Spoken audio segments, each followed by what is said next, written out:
예, 요즘 이제 이 환자분들이 와서 나 요즘 뭐 선항암을 합니다. 뭐 이런 얘기들을 가끔 합니다.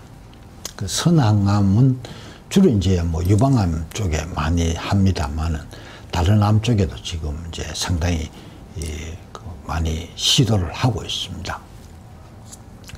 이 선항암 그야말로 먼저 하는 항암입니다.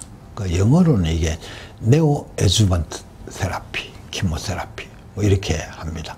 그리고 그 전까지 이제 우리가 주로 항암을 하던 방식은 수술을 하고 난 이후에 보충적으로 하는 치료다.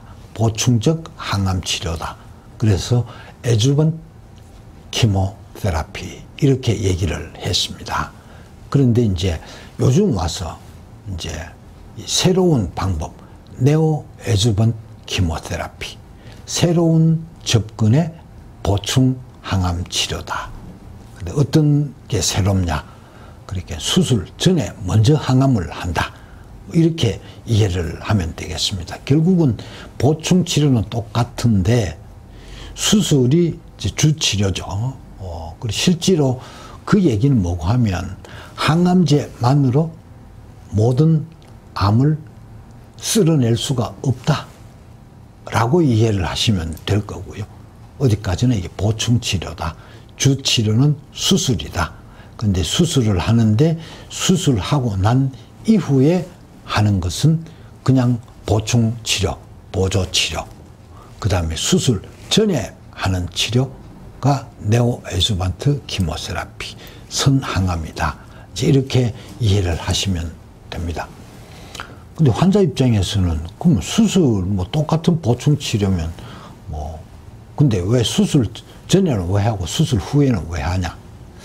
이제 실제로 이제 치료하는 입장에서 수술하는 입장에서 수술 전에 하는 치료가 상당히 도움이 될 때가 있습니다.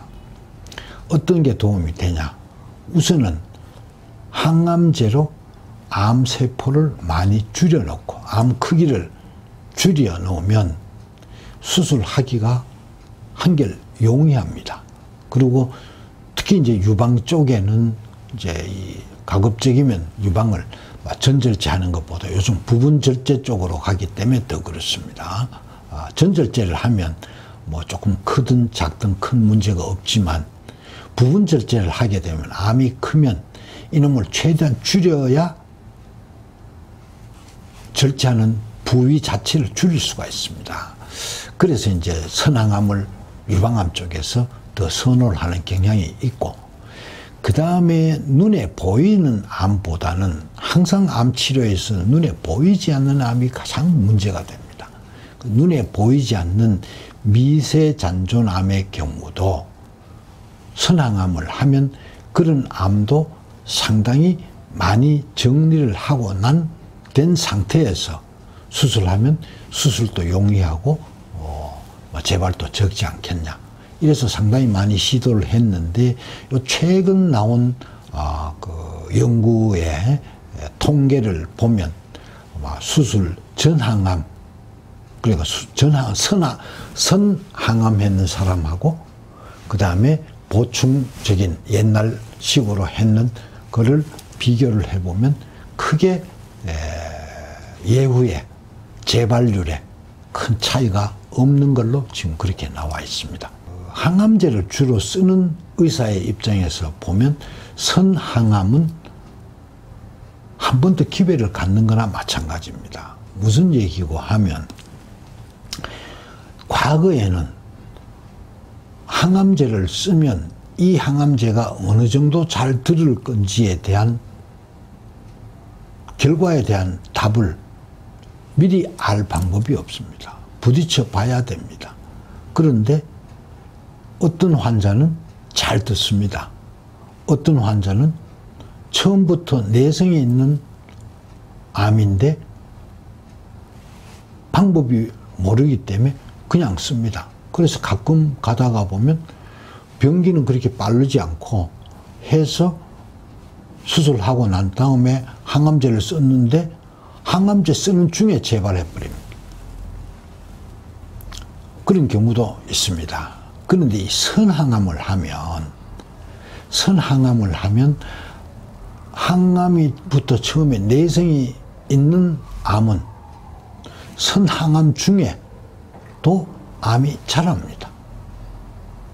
그래 되면 선항암을 더 하는 의미가 없죠. 바로 수술하고 약제를 바꾸어서 다른 약으로 수술 후에 항암을 할 수 있는 기회를 갖게 됩니다. 그래서 여러 가지로 유리한 그런 일면이 있습니다. 그래서 선항암 지금 유방암뿐만이 아니고 다른 암에서도 지금 우리가 많이 연구를 하고 활용을 합니다. 근데 현대의학이 이제 강점이라고 얘기를 하면 이런 치료 성적, 경험들이 누적이 돼서 그 치료 결과를 가지고 득실을 따져서 표준 치료가 되는 것이고, 그것이 현대의학이 암을 정복하진 못해도 가장 강력한 도구로 남고 있고, 저도 추천하고 항상 그것이 중심이어야 된다고 얘기를 하는 이유도 바로 거기에 있습니다. 결국 현대의학은 근거 중심이고, 그러나 완전치 않다. 꼭 보충을 하자. 이런 얘기입니다. 오늘 선항암 굉장히 유리한 한 번에 더 기회를 갖는 그런 새로운 치료법이다. 이렇게 이해를 하시면 됩니다.